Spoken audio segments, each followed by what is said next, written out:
आज आपण 50चा 50वा घात भागिले 25चा 25वा घात याचं उत्तर बघणार आहोत। आता 50 म्हणजे काय, तर 2 गुणिले 25। आपण या ठिकाणी लिहिले 2 गुणिले 25 आणि त्याचा 50वा घात भागिले 25चा 25वा घात। आता याच्यानंतर आपण काय करणार, तर 2चा 50वा घात लिहिणार गुणिले 25चा 50वा घात। म्हणजे आपण दोघांना या ठिकाणी वेगवेगळं केलं भागिले 25चा 25वा घात। आता याच्यानंतर पुढे या ठिकाणी 2चा 50वा घात आहे, तो 2चा 50वा घात आपण लिहिणार 50 म्हणजे 25 अधिक 25 गुणिले 25चा 50वा घात भागिले 25चा 25वा घात।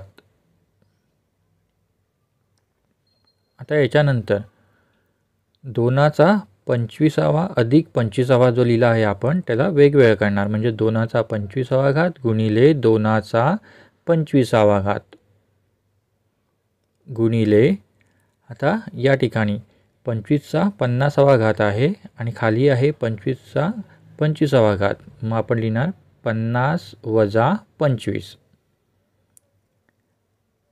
मग पहिला आलं 2चा 25वा घात गुणिले 2चा 25वा घात गुणिले 25चा 50 वजा 25 म्हणजेच 25वा घात।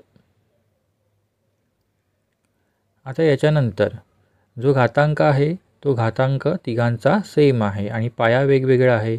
पाया आपण पहिला लिहिणार 2 गुणिले 2 गुणिले 25 कंस आणि या सगळ्यांचा 25वा घात।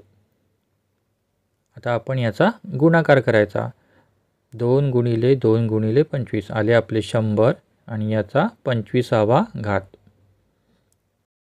आता यानंतर जे 100 आहेत, 100 आपण कसे लिहू शकतो, तर 100 म्हणजे 10चा वर्ग। मी या ठिकाणी 10चा वर्ग आणि त्याचा 25वा घात।